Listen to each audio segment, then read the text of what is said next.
Seperti di depan saya ada televisi besar, dan Tuhan mengulurkan tangan seperti ini berjalan di atas air, saya juga. Anda juga. Dan dia berkata, majulah ke sini anakku. Tuhannya Petrus memanggilmu untuk keluar dari perahu dan berjalan di atas airmu. Mari kita angkat tangan kita seperti ini. Penglihatan ini seperti bioskop yang sekarang ada di depan saya. Saya melihat terus tangan itu terulur ke depan. Memanggil Petrus, sekarang memanggilmu dan memanggilku. Come, maju. Aku beserta, jangan takut. Ayo berjalan. Ayo melangkah. Tuhan beserta. Tetap diangkat tangannya seperti ini. Sekalipun mungkin hanya saya yang melihatnya, penglihatan ini, tapi saya sampaikan ke Anda karena ini adalah pesan. Setiap vision tidak pernah diberikan yang merupakan pesan hanya kepada orang tersebut. Visi ini adalah untukmu, saudaraku, yang sedang bergumul dengan sesuatu. Ulurkan tanganmu, katakan, yes Lord. Katakan, ya Tuhan, aku mau maju. Aku tidak mau mundur lagi. Aku tidak mau maju mundur lagi. Aku tidak mau mundur rohani. Aku tidak mau mengalami kemunduran. Aku mau mengalami kemajuan di dalam janji-janjimu. Dan kemajuan di dalam kekudusan. Pimpin tuntun hamba ya Tuhan. Kuserahkan hidupku kepadamu. Saya tidak akan berhenti untuk kita berdoa begini sampai penglihatan itu pergi. Continue. Cepat jamah jubahnya. Cepat jamah dengan imanmu. Sesuatu terjadi. Yesus ada di sini. Saya nggak bisa menjelaskan ke Anda. Pokoknya, Yesus ada di situ bersamamu. Yesus ada di sini bersama dengan kita. Touch the edge of his garment, jamah ujung jubahnya. Apapun pergumulanmu, ulurkan tanganmu, katakan, ya Tuhan, gandenglah tangan saya. Tuhan akan membawamu maju hari ini di dalam rencananya. Terima kasih Tuhan, terpujilah namamu. Turunkan tangan. Terima kasih Bapa, sampaikan firman. Penglihatan harus dijelaskan. Karena Tuhan mengajari kami untuk bertumbuh juga dalam kebenaran dan mencerna apa yang kau maksudkan secara akal budi di dalam diri kami. Berikan kepada kami roh dan hati seperti Maria, dengar-dengaran dengan suara Allahnya. Terima kasih Tuhan, sembunyikan hamba di balik salib. Dalam nama Yesus. Haleluya. Amin. What a beautiful experience. Suatu pengalaman indah. Apa yang saya lihat itu untuk Anda, bukan untuk saya saja. Saya tahu sesuatu terjadi di hidupmu mulai hari ini, ketika Tuhan memberikan kepada kita penglihatan dan image yang begitu indah. Saya yakin Anda menerima dengan iman. Sekarang waktunya kita untuk mendengar firman Tuhan, ambil Alkitab, buka catatan. Mengingatkan juga Anda yang belum subscribe di YouTube ini, supaya terus ternotifikasi setiap pesan-pesan Roh Kudus bagi kita. Jangan ketinggalan ya, hal-hal seperti ini adalah investasi sorga, harta tersembunyi. Jangan kejar harta duniawi, kejar Tuhan dulu. Sambil kita buka di Yesaya 47, judulnya adalah Alami Kemajuan. Waktu saya siapkan ini, yang saya post tadi, yang kami post di sosial media, ini topik khotbahnya atau tema, Tuhan itu baik. Tuhan itu akan bekerja sesuai dengan iman kita. Dan saya bersyukur untuk penglihatan itu. Seperti ada sebuah keberanian, ada sebuah peneguhan bahwa Tuhan memang ada di sini untuk Anda dan saya. Dan Tuhan ada di dalam pesan ini. Dan Tuhan akan bekerja dengan dahsyat dalam kehidupan Anda. Alami kemajuan. Ya. Kalau ada orang-orang di kanan kiri Anda, keluarga, katakanlah, coba beritahu sama orang di sebelah Anda. Alami kemajuan, ayo maju di dalam Tuhan. Coba bilang, ngomong begitu. Ya, Yesaya 47 ayat 1-5 saya baca dulu. Sungai yang keluar dari bait suci, ini penglihatan Yeskiel, seorang nabi di perjanjian lama, akan bait Allah. Mereka itu, padahal bait Allah, bait suci sudah runtuh. Ini adalah nubuatan bahwa bait suci akan dibangun kembali. Yeskiel berada di pembuangan di Babilonia.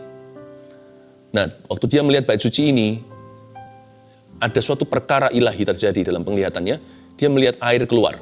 Kita baca dulu ayat 1-5. Kemudian ia membawa aku kembali ke pintu bait suci. Dan sungguh ada air keluar dari bawah ambang pintu bait suci itu dan mengalir menuju ke timur. Sebab bait suci juga menghadap ke timur. Dan air itu mengalir dari bawah bagian samping kanan dari bait suci itu sebelah selatan mezbah. Lalu diiringinya aku keluar melalui pintu gerbang utara, dan dibawanya aku berkeliling dari luar menuju pintu gerbang luar yang menghadap ke timur. Sungguh air itu membual dari sebelah selatan. Sedang orang itu pergi ke arah timur dan memegang tali pengukur di tangannya. Ia mengukur 1000 hasta dan menyuruh aku masuk ke dalam air itu, maka dalamnya sampai di pergelangan kaki. Yeskiel mengalami penglihatannya sendiri. Dia tenggelam dalam air yang dia lihat secara supranatural. Ia mengukur 1000 hasta lagi dan menyuruh aku masuk sekali lagi dalam air itu, sekarang sudah sampai di lutut. Kemudian ia mengukur 1000 hasta lagi dan menyuruh aku ketiga kalinya masuk ke dalam air itu, sekarang sudah sampai di pinggang. Sekali lagi ia mengukur 1000 hasta lagi, sekarang air itu sudah menjadi sungai, di mana aku tidak dapat berjalan lagi, sebab air itu sudah meninggi sehingga orang dapat berenang, suatu sungai yang tidak dapat diseberangi lagi. Inilah sungai Roh Kudus di Bait Suci. Alami kemajuan, jangan kemunduran, karena Roh Kudus itu roh kemajuan, bukan roh kemunduran. Rancangan Tuhan dalam hidupmu selalu progres, bukan regres. Ya, selalu increase, bukan decrease. Yang harus decrease, yang harus berkurang hanyalah sifat dosa kita, atau keangkuhan, atau kesombongan. Tuhan akan kikis daging kita. Tapi segala sesuatu yang baik dan indah, apalagi yang sempurna, Tuhan mau tambahkan di hidup ini. Tuhan itu baik. Ayat pertama. Kemudian ia membawa aku kembali ke pintu bait suci, dan sungguh ada air keluar dari bawah ambang pintu bait suci itu. Sekali lagi, ayat 1. Kemudian ia membawa aku kembali ke pintu bait suci. Ia membawa aku. Kalau kita betul-betul mau mengalami yang namanya maju dalam Tuhan dan dalam rencana-rencananya, dalam rancangan-rancangan ilahi, dalam perkara-perkara Tuhan dalam hidup kita, biarkan Roh Kudus yang memimpinmu, jangan terbalik. Anda yang memimpin Roh Allah, siapa bisa jadi penasihatnya? Kita nggak boleh sok pintar dengan Tuhan. Ya, kita nggak boleh mengandalkan hikmat kita sebagai manusia. Karena itu selalu apapun juga, pertama-tama cari Kristus dulu. Orang pintar, orang yang merasa dirinya bodoh, setiap kita itu tidak tahu apa-apa. Kemudian ia membawa aku kembali ke pintu bait suci. Siapa pimpin siapa? Kalau manusia pimpin manusia, itu orang buta pimpin orang buta, dua-dua jatuh ke dalam selokan.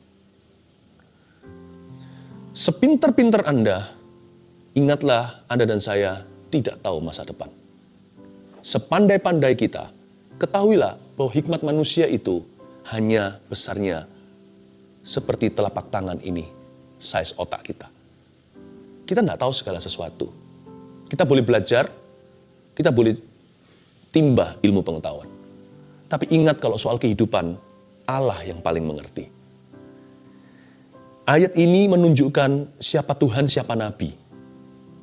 Ayat ini menunjukkan siapa bapak, siapa anak, siapa majikan, siapa hamba. Ayat ini membuktikan Yeskiel sama seperti kita berada di posisi seperti apa. Kalau kita ingin melihat air keluar dari bait suci untuk hidup kita, kalau kita ingin mengalami yang namanya tuntunan, maka harus jelas posisinya. Kemudian ia membawa aku. Biarkan Roh Kudus yang memimpin hidup kita. Minta sama Roh Allah, peganglah tanganku Roh Kudus setiap hari. Aku tidak berani jalan sendiri. Padahal yang ngomong begini, punya gelar PhD. Aku tidak berani jalan sendiri, padahal profesor, dokter, orang pintar. Orang pintar itu bukan maksudnya dukun, tapi orang yang pandai maksudnya. Dan juga mungkin orang yang koneksinya banyak. Pokoknya selama sana masih bisa mati, harus rendah hati. Selama saya masih bisa meninggal dunia, harus mawas diri. Mintalah kepada Roh Kudus untuk memimpin hidupmu. Roh Kudus itu bukan force atau kekuatan, kuasa, urapan, gereng, setrum. Dia bukan tenaga. Roh Kudus itu pribadi Allah, Tritunggal.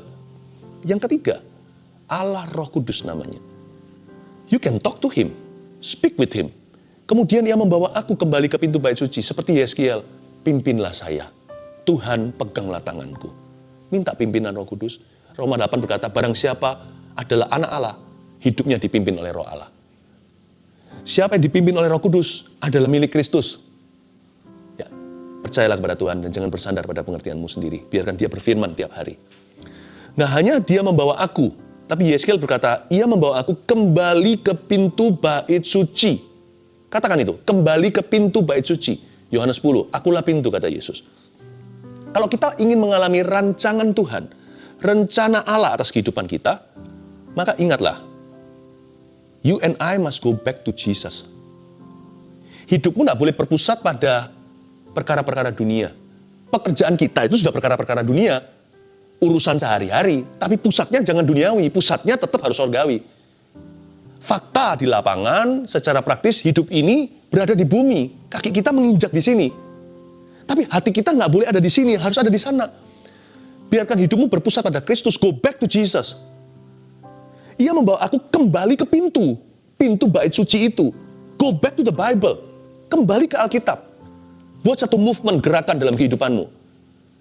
Going back to the Bible, going back to the scriptures, kembali kepada ayat, kembali kepada firman. Jangan kita merasa kita sudah menggurui Alkitab, kita merasa kita lebih pintar, kita lebih pandai, kita tahu segala sesuatu. Kita baca firman dari Kejadian sampai Wahyu aja, saya baca lagi aja masih dapat banyak, bukan banyak, selalu dapat sesuatu yang baru.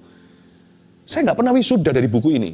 Buku textbook yang lainnya, waktu saya dapat gelar sarjana, saya udah nggak baca. Tapi ini, selama nafas saya masih ada dalam raga, saya butuh buku ini. Ini adalah pintu hidupku, pelita bagi kakiku, terang bagi jalanku. Go back to Jesus. Go back to the Bible. Apa kembali ke sini? Apa kata Alkitab? Kalau Alkitab tidak mengatakannya, doa dulu, timbang dengan Alkitab yang Anda sudah tahu. Untuk membuat keputusan itu. Minta tuntunan Roh Kudus kalau tidak tertulis di dalam Alkitab, ya kan? Contohnya jodoh, dengan siapa kita menikah. Kan nggak ditulis namanya, Yuli di situ. Atau Denny, kan nggak ada. Daniel masih ada, tapi itu kan kebetulan. Kalau gitu gimana? Ambil prinsip Alkitab yang sudah Anda kenal, yang sudah Anda pelajari, dan Anda tahu, bertanggung jawablah dengan keputusanmu. Tapi all in all, segala sesuatu selalu go back to the Bible. What does the Bible say? Kalau kita mau maju loh ya, kalau kita maju dalam iman, dalam rencana Tuhan dan perkara-perkara Tuhan, supaya rancangan Tuhan terjadi dan digenapi atas kehidupan kita, dan panggilan kita itu sungguh-sungguh terjadi, nggak bisa nggak. You have to go back to the door. This is the door. Kembali lagi ke Alkitab. Go back to the Bible. Kadang-kadang untuk kita bisa kembali ke pintu bait suci, beberapa orang perlu mengalami pertobatan lagi. Repentance is the way to come back, to go back. Cara untuk kembali itu bertobat. Ada orang sudah meninggalkan Tuhan Yesus. Kalau Anda mau maju dalam imanmu, kalau Anda mau mengalami rancangan Allah, Anda perlu mengaku dosa di hadapan Tuhan dan berkata, I'm sorry for what I did. Bertobatlah, akuilah dosamu. Tuhan akan mengampunimu. Ya, kita perlu jalan maju itu kadang-kadang bukan jalan ke depan. Kadang-kadang ada orang yang mendahului Tuhan. Jalannya tersesat. Sekalipun ke depan tapi jalan yang salah. Dia maju aja sikat. Nggak peduli Tuhan bilang apa. Tuhan nggak peduli Alkitab kata apa. Dia nggak peduli Roh Kudus berkenan atau berduka. Dia nggak cari tuntunan. Sudah bukan lagi peganglah tanganku Roh Kudus. Roh Kudus, kau kutinggalkan. Sekarang pokoknya yang penting apa yang gua mau, apa yang saya inginkan. Yang penting kedagingan. Aku hidup oleh daging bukan oleh roh lagi. Kepada orang-orang yang demikian, jalan maju hanyalah jalan kembali. Dari jalan engkau murtad dan meninggalkan Tuhan. Dari jalan itu kau kembali. Kembalilah ke kasih mula-mula. Akui dosamu satu persatu yang Anda lakukan. Renouncing your sin. Ini renouncing itu seperti bukan menyangkali dosa-dosanya, tetapi seperti mengakui dosa-dosanya dan meninggalkannya. Seperti menghempaskan dosa-dosa itu dari kehidupan Anda. Aku sangkali semua dosa itu. Tuhan, ampuni saya. Jalan maju hanya satu bagi orang yang sudah meninggalkan Tuhan, yaitu jalan kembali ke bait suci. Ingat awal mula Anda melayani sebelum Anda mundur luar biasa. Ingat dulu Anda suka berdoa sebelum sekarang suka menghujat Tuhan. Ingat zaman-zaman ketika Anda berapi-api ketika memuji, sekarang ke gereja aja nggak mau. Ya kan? Meskipun sekarang zaman-zaman seperti ini, orang belum mulai bergereja. Jangankan ke gereja, saat teduh aja Anda tidak butuh. Jalan maju itu jalan kembali. Go back in repentance. Go back with tears. Kembalilah dengan air mata kalau perlu. Datang ke kaki Tuhan. Dengan hati yang hancur, jiwa yang patah remuk, tidak akan dipandang hina oleh Tuhan. Kemudian Ia membawa aku kembali ke pintu bait suci. Dan sungguh ada air keluar dari bawah ambang pintu bait suci itu dan mengalir menuju ke timur. Garis bawahi kata, ada air keluar dari bawah ambang pintu. Ada air keluar dari bawah ambang pintu. Kadang-kadang jalan untuk maju adalah kembali dari bawah. Jadi nggak apa-apa. Sometimes Tuhan izinkan yang namanya setback dalam kehidupan kita, it's alright. Jadi jangan kita itu komplain atau mengeluh kalau kita harus mulai kecil lagi atau mulai baru. Maybe we have to start small again. We have to begin anew. Kita harus start simple. Asal kita start right. Asal kita memulai dengan benar. Beberapa di antara kita mengalami goncangan hari-hari ini. Dan kita mengeluh, aduh kita sudah, seolah-olah kita sudah, mainan apa itu ya, kita sudah susun semua naik ke atas gitu, tiba-tiba ada anak kecil jalan lewat, nggak sengaja senggol adik kecil kita, rubuh semuanya. Mulai lagi dari bawah, itu kesel sekali hati. Bukan mainan, yang lebih menjengkelkan adalah kehidupan. Sudah bekerja keras selama 10-15 tahun, mulai lagi dari bawah. Segala sesuatu ditata, hilang semua. Jangan remehkan berkat di dalam takaran milimeter atau waktu masih sederhana. Jangan maunya hanya kilometer saja. Yang mili-mili itu, belajar bersyukur dulu. Ada air keluar dari bawah, tidak mengesankan dan tidak mengagumkan. Yesaya melihat apa sih itu? Bocoran cerita, kita sudah baca sampai ayat 5. Ujungnya sungai yang tidak bisa diseberangi. Tenggelam berenang kiri kanan, ada banyak pohon dan buah-buahnya menyembuhkan. Buah-buahnya tidak pernah gagal, daun-daunnya menyembuhkan, ada ikan-ikan besar. Perkara besar dimulai dari perkara kecil. Ya, great ending dimulai dengan humble beginning. Jangan pernah remehkan air yang keluar dari bawah. Apa itu? Cuman sedikit basah-basah.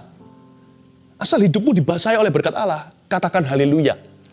Nanti ujungnya akan ditambahkan oleh Tuhan. Sampai-sampai Anda tidak sanggup untuk menampungnya. Sampai-sampai Anda harus jadi berkat dan berbagi dengan orang lain. Saya nggak hanya bicara soal materi. Apapun itu juga di dalam hidupmu. Ya, secara emosi mungkin Anda sekarang lagi kosong hampa. Tapi kalau Anda bisa rasakan hadirat Allah, itu air dari bawah. Katakan haleluya, bahkan hosana. Kalau Tuhan memperhatikan Anda, sebentar lagi emosimu akan meluap. Perasaan Anda akan jadi berkat buat orang lain. Orang bisa merasakan buah sukacita, makan dari buah damai sejahtera dalam kehidupanmu. Jangan pernah remehkan berkat di takaran sederhana. At the sight of the most, pada pemandangan berkat yang terkecil sekalipun, sudah boleh katakan haleluya. Waktu Yesaya melihat ada air keluar dari bawah, dia berkata ini akan berujung sungai dan akan berakhir lautan. Ya kan, lihat kalau di ayat berikutnya, ayat 2. Dan air itu, ayat 1b. Dari ambang bait suci mengalir menuju ke timur, sebab bait suci juga menghadap ke timur. Dan air itu mengalir dari bawah bagian samping kanan dari bait suci itu sebelah selatan mezbah. Air itu ngalir dari bawah bagian mana? Sebelah kanan. Saya tidak mencocok-cocokkan. Tapi ayat ini juga bicara tentang gerakan Injil yang dinubuatkan di Perjanjian Lama. Bagaimana Injil akan dari Yerusalem dan sebagainya. Tapi saya ingin menubuatkan bagaimana hidup Anda akan diberkati Tuhan. Bagaimana Anda akan dibawa maju. Air itu ngalir dari bawah bagian samping kanan dari bait suci. Tuhan menyimpan berkat buat kehidupanmu itu, setiap berkat itu adalah berkat tangan kanan. Tuhan tidak memberimu berkat kidal. Saya tidak berkata yang tangannya kidal itu salah. Saya berkata right hand blessings are the best blessings. Ini bukan bicara tentang tangan kanan atau kidal. Tapi ini bicara secara figuratif. Bahwa Allah menyediakan favor-favor bagi Anda itu yang terbaik dari sorga. Jadi janganlah hatimu gelisah. Air itu mengalir dari bawah, tapi dari bagian sebelah kanan. Tuhan RSVP reservasi, His right hand blessings. Baca coba di Alkitab, di Mazmur juga, Yesaya di mana-mana. Dia memegangmu dengan tangan kanan yang membawa kemenangan. Berkat tangan kanan Tuhan. Tuhan memberimu yang terbaik. Jadi saya ingin Anda untuk tenang dulu di saat teduh ini, bahwa Allah menyediakan perkara-perkara indah dalam kehidupanmu. Jangan nilai dengan yang terjadi sekarang atau hari ini. Tuhan punya rencana indah. Yang penting kita maju dulu dalam Tuhan. Jangan tunggu wait and see. Jangan tunggu air itu jadi sungai dulu baru kita berenang. Seperti Yeskiel, air itu baru keluar dari bawah, masih basah-basah. Jempolnya pun, ibu kakinya nggak bisa, ibu jarinya tidak bisa tenggelam di dalam air itu. Mana bisa jadi sungai? Tapi dia sudah jalan sehasta. Yang penting melangkah dengan iman. Maju dulu dalam Tuhan. Jangan tunggu diberkati, jangan tunggu keluar hutang. Jangan tunggu sembuh baru maju. Aku maju, apapun kondisiku, Roh Kudus bawa aku maju. Ayat 2, lalu diiringnya aku keluar melalui pintu gerbang utara. Dan dibawanya aku berkeliling dari luar menuju pintu gerbang luar. garis bawahi, di bawahnya aku berkeliling. Kadang-kadang jalan maju itu berkeliling atau berputar-putar. Tuhan mau bangsa Israel menembus Yeriko. Kok diajak berputar-putar? Bukan 7 kali, 7 hari. Setiap kali, mereka harus berputar-putar. Selama 13 kali totalnya tentunya. 6 hari berturut-turut. Nah, dia disuruh berputar-putar terus setiap kali berputar sekali, 1 hari, putar lagi, sampai 1 mingguan. Kenapa diajak untuk berputar-putar? Kadang-kadang memang Tuhan menguji iman kita. Apakah kita tetap percaya? Jalan itu tidak selalu jalan yang lurus, jalan yang sempit itu tidak selalu jalannya itu terus. Kadang-kadang diajak dulu untuk berkeliling. Tuhan itu tidak bisa ditebak cara-caranya. Karena itu kalau ikut Tuhan harus pakai iman. Kalau kita mau maju, sekalipun rasanya sekarang hidup kita ini kok putar-putar di tempat ya, tetaplah percaya. Jangan tunggu titik cerah. Maju dulu dalam percaya. Maju dulu dalam bersyukur. Maju dulu dalam doa. Maju dulu dalam pelayanan. Maju dulu dalam mengasihi. Maju dulu dalam mengampuni. Maju dulu dalam memberi. Jangan tunggu dan menanti. Kalau hidupmu berputar-putar seperti gasing berkeliling-berkeliling, Alkitab sudah menubuatkan. Dibawanya aku berkeliling oleh orang yang membawa aku ke pintu bait suci itu. Tapi ujungnya air itu akan membual dari sebelah selatan. Tuhan itu nggak pernah berutang sama siapa-siapa. Kalau kita mau taat sama Dia, Tuhan yang akan limpahkan rahmat-Nya. Ayat yang ketiga, sedang orang itu pergi ke arah timur dan memegang tali pengukur di tangannya. Ia mengukur 1000 hasta dan menyuruh aku masuk ke dalam air itu. Maka dalamnya sampai di pergelangan kaki. Berkat Tuhan baru dangkal sekali, jangan cepat kecewa. Jalan maju itu kadang-kadang ada proses yang mengikuti. Lalu di ayat 4 dikatakan, ia mengukur 1000 hasta lagi. Si Yeskiel jalan 1000 hasta, baru pergelangan kaki. Lalu dia jalan lagi 1000 hasta, diulang-ulang berkali-kali. Lalu ada kata 1000 hasta lagi. Lalu ada kata sekali lagi dia berjalan 1000 hasta lagi. Ada kata lagi. Ingat ini, kalau kita mau mengalami progres dalam rencana Allah, kemajuan, kalau kita mau mengalami increase atau peningkatan atau penambahan dalam segala perkara, maka iman harus tekun. Ada beberapa berkat Tuhan, tidak instan dalam kehidupan ini, tapi progresif. Karena itu jangan pernah kita itu takut rajin. Takut bangkit lagi, mencoba lagi. Jangan takut untuk mengetuk pintu. Jangan maunya hanya minta saja. Atau mencari, barang siapa meminta, mendapat, yang mencari, menemukan. Jangan mau minta doang. Kita harus rela mengetuk. Kan ada 3 macam, minta, mencari. Ketuk itu berkali-kali. Masa ada orang mengetuk, tok langsung dibuka. Kan orang di dalamnya juga perlu waktu untuk membuka pintu. Jangan takut untuk mencoba lagi. Jangan takut untuk mengetuk. Jangan takut untuk tekun. Jangan takut untuk tabah. Kalau kita mau meningkat dalam segala perkara, termasuk ilmu, kemampuan, keterampilan, harus repetisi. Harus diulang berkali-kali. Konsistensi selalu adalah tambah-tambahan. Kita mesti konsisten. Orang sih maunya sekali kerja langsung kaya. Sekali pelayanan langsung jutaan jiwa. Mesti konsisten. Repetitif. Terus-menerus. 1000 hasta lagi. Lagi. Udah renang sekali. Lagi. Orang dunia berkata practice makes perfect. Dalam dunia iman juga ada latihan. Karena itu jangan mudah kecewa. Hatimu harus dari besi. Kalau beriman sama Tuhan itu harus bulat. Iman harus besar. Tapi shape atau bentuknya harus bulat. Bulat segini, lebih besar imanmu, lebih besar tanggung jawabmu. Tapi jangan beralasan imanmu kecil, lalu separuh hati. Iman itu harus bulat hati. Iman itu harus tekad besi. Lagi, sekali lagi, 1000 hasta lagi. Yeskiel nggak berkata begini, kenapa sih Tuhan suruh jalan lagi? Udahlah sampai pergelangan kaki, jalan lama-lama, capek-capek, letih, sampai letih semua badan saya. Ini besok mungkin saya nggak bisa bangun tidur ini. Mungkin berat. Mungkin otot saya kram semuanya. Jalan 1000 hasta. Hanya pergelangan kaki. Jalan lagi. Nggak ketemu harta karun. Baru sampai ke lutut. 1000 hasta. Lagi. Konsistensi. Repetisi. Ulang lagi dan lagi. Jangan takut mencoba. Pasti akan increase. Apapun itu juga, kalau kita tekun pukul di satu titik itu, saat teduh kita juga seperti ini, tanpa terasa sudah puluhan kali. Hanya ingin memberkati 1-2 orang, kita terus tekun di sini. Ada badai, nggak ada badai, saat teduh terus bersama dengan Anda sekalian. Tuhan tambahkan orang-orang yang diubahkan. Seperti yang saya katakan tadi di awal-awal waktu baca kesaksian. Kuncinya di ketekunan.